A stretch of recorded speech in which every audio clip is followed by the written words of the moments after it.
3 future heroes at the '84 show.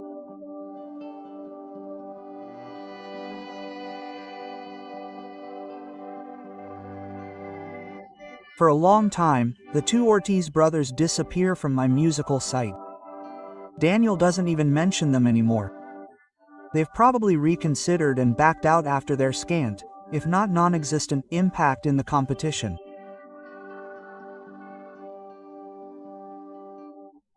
They'll be in the books again, I imagine, yes or no, because while Enrique's neck is choking on Bob, his blood boils more and more. Rebel Waltz is over, but other groups have emerged in which he plays drums and bass. Siddhartha, Cultura del Hielo, 3 años de Peña or Proceso en Tropica. None of them have the slightest relevance on the local scene. None of them even stick their necks out on the landscape of the Zaragoza music scene. Absolutely ignored. By then, in 1984, Zaragoza was experiencing an exorbitant musical boom if you consider that 2 years earlier, as has been said, it was a musical wasteland.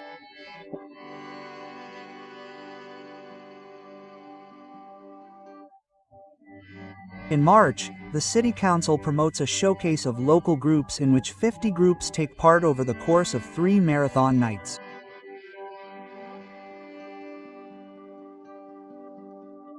Is there any reason for this sudden surge? Of course there is. Obviously, it brings echoes of the Movida Madrileña and the British effervescence of the new pop of the '80s.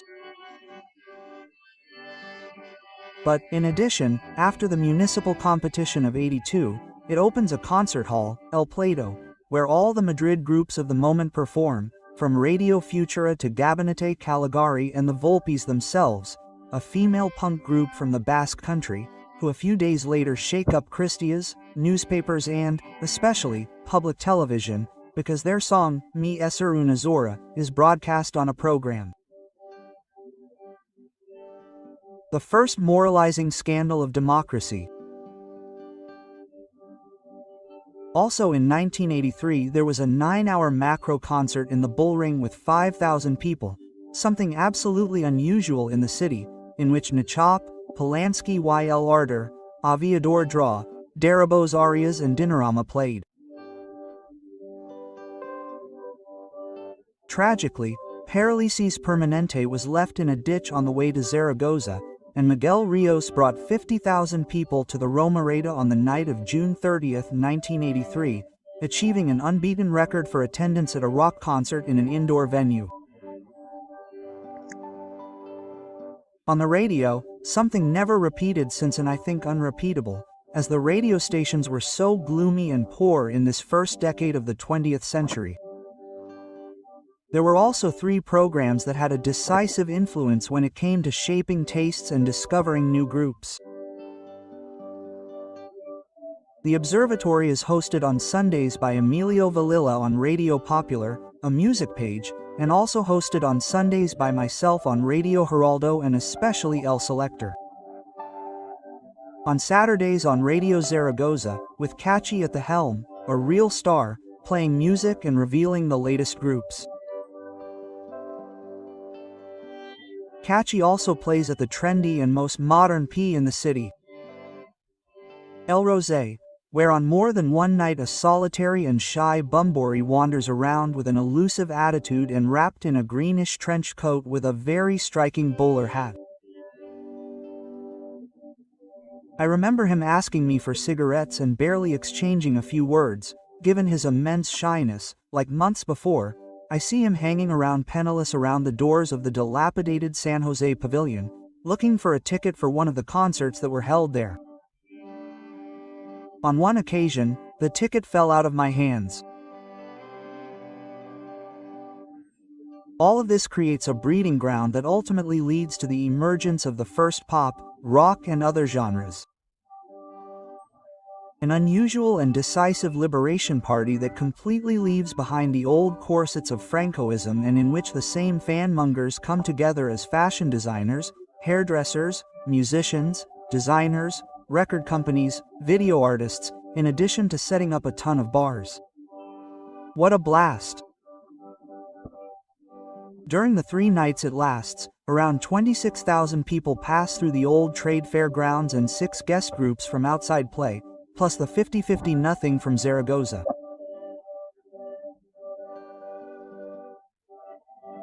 And most importantly, as far as this story is concerned, almost all the heroes are there, not yet together, they don't even know each other, but separately and with different receptions from the public. Joaquin Cardile, in fact, doubles up playing bass in 2 groups at the same time, 3 of them in cold edition, both with sinister tendencies and with songs like The Sinking of Your Religion or The Istanbul Train, respectively. Enrique Ortiz, on the other hand, is part of Proceso and Tropico. He plays bass and sings with his brother Rafael on guitar. Javier on drums and Javier S. Varias, Arancha, Varias and Pedro Varias, as specified in the registration form. However, only 4 come on stage and they are wrapped in large black garbage bags with their faces half covered.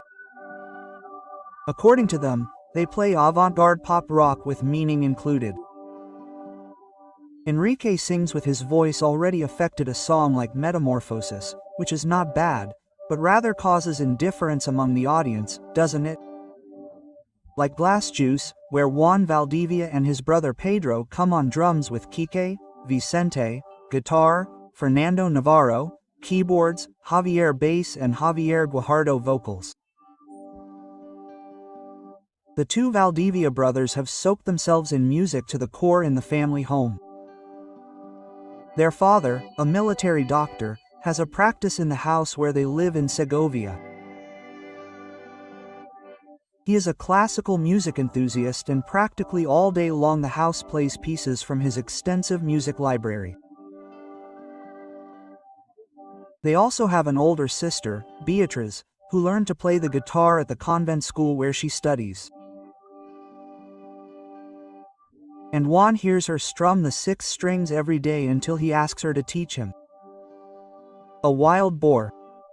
He has a prodigious ear and in no time he learns the basic postures and starts to play songs.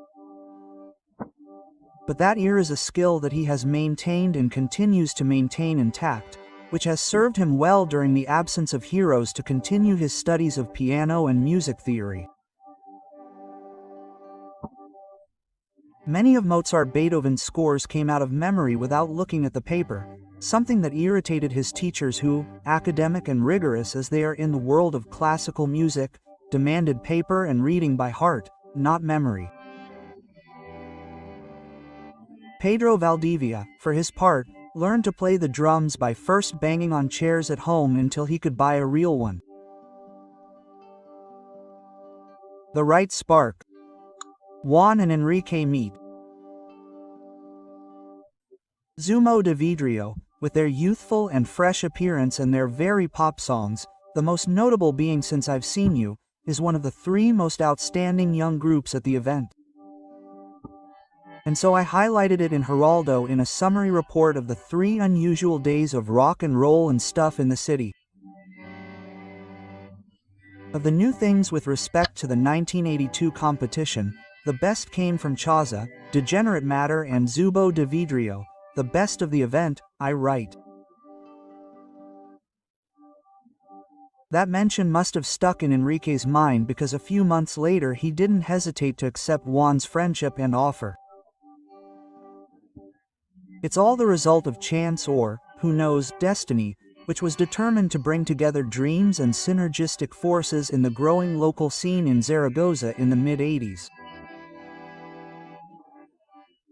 According to Juan, the right spark was lit in a bar at the Maison del Carmen, a tapas and food bar located right next to the bus station, and it was almost a musical crush. Juan Valdivia, December 3, 1965, leaves the Chima Academy on a Friday, where he studies BUP, and goes to have a few beers at the aforementioned bar with his classmates. Shortly after, one of them recognizes Enrique Ortiz de Landazuri, August 11, 1967, who is also there having a few beers with other friends. There's a guy there who also plays in a band, he tells Juan. Without further ado, Juan walks over to Enrique, with a certain air of superiority. After all, his band Zumo de Vidrio, as has been said, has received very good reviews from the show. Hello, I'm Juan Valdivia from Zumo de Vidrio. I've heard you play in a band. Quote. Yes, you did very well at the show, or so the newspapers said. I don't remember your performance, but you're very well known now. What band do you play in? It's called Entropic Process, but we're thinking of changing. And were you also at the show? Yes, we went with some black plastics. Oh, some that looked like frogs. It was so that we wouldn't be too well known. And what do you play? Bass. Oh, we're left without a bassist. Captain Carambolo's treasure has been chosen.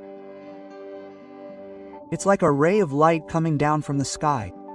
The right spark. Enrique reacts like an instant spring. Quote, I want to play in your band, he says. No sooner said than done. The next day they meet up and Enrique, who is crazy about playing in a good band, grabs the Rickenbacker bass he has and the same amp. And walking from Delicias to Plaza Salamiro, that is, a real pain in the ass, he shows up at Juan's house and from there to the band's venue on San Blas Street, near the Central Market. The first tryout is satisfactory. Bumbori starts out, who would have thought, as a second in Zumo de Cristal, filling a vacant position and as bassist, although for a short time. One day, during a rehearsal, he grabs the microphone and starts singing Bowie's Rock and Roll Suicide and the rest are surprised. They had no idea he sang.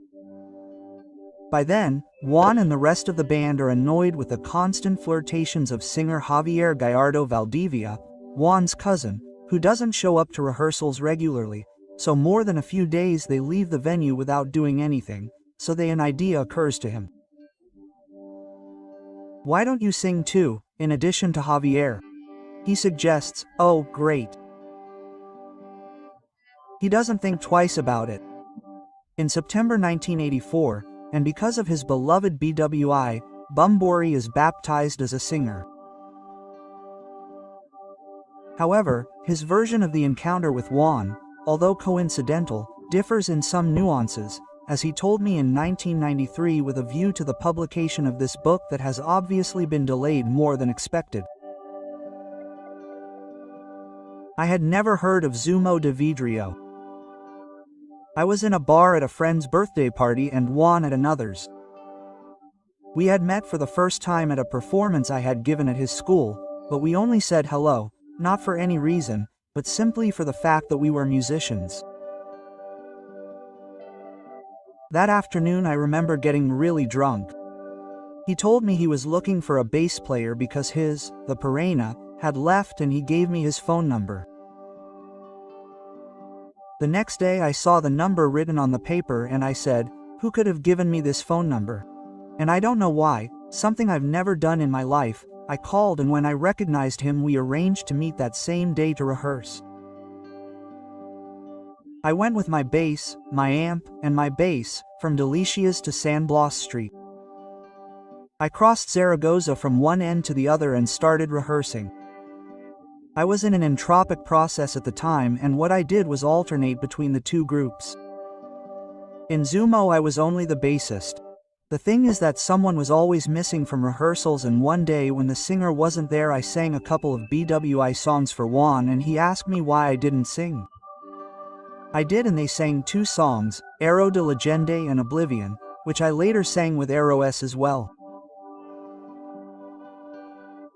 Enrique's public debut as a member of Zumo de Cristal took place on the campus of the University City in front of the Science Building at the parallel opening party of the academic year. An absolute disaster. In the almost 30 years that I have been writing for Heraldo de Aragón, and this does not sound like forced soap operas, but pure reality, that was the first and only concert that I have attended under pressure, or rather, let's say at the express request of one of its owners. Apparently, Miguel Ángel Brunet, the newspaper's CEO, owner and brother of the director, was a friend of the Valdivia family. Someone told him about Juan's occupation and the university concert. "Matías, could you stop by the campus to see a music group?" he asks me solicitously. "What's their name?" I ask him. "I think it's Zumo de Vidrio. They are the children of a friend and I would like you to see how they do it. They are not bad, at least in the sample they were among the best." Well, you see them and if it's worth it, do what you want. Don't feel obligated. Comforting words coming from a big boss. I've always kept them in my memory because it's something I've always valued and appreciated a lot in Heraldo, the independence and freedom it's always given me to write about whatever I wanted and whoever I wanted. I still feel like an imposter. Yes, I've written about groups that were unknown even at home, and since the Pecos boom that dominated the scene when I started writing, I've silenced dozens and dozens of super famous people who've sold records like crazy, you know, singers for 100 cents, as Sabina would say, but who are nevertheless the ones that interest the general public, or so it seems, and who sell newspapers. My bosses never complained about them. A real treasure, I insist, of freedom worth its weight in gold, especially in a generalist medium. Of course, if I hadn't had that freedom, I probably wouldn't have been able to write about heroes as I did from the very beginning and devote myself to them. The performance of the campus is, as I say, a disaster. It's one of the first parallel parties organized by the students to open the academic year. The disorganization is huge, but it's even more so on stage. Not only does the original singer of the group attend, but also other musicians, including Enrique, of course. And the stage becomes a kind of catwalk where people go up and down without rhyme or reason. They play everything badly, from Pistons to L'Aquilo. And maybe also some DEU, which I can't quite remember. Also their own pieces with titles like Pura Rutina, Barrio Gog, Desde que te have seen and Solitary. All of them are sung by the official singer of the group, while Bumber is forgotten and becomes a legendary hero, but everything is tacky, very tacky and with a terrible sound. In short, nothing promising, which is why I decide not to write a single line about such chaos.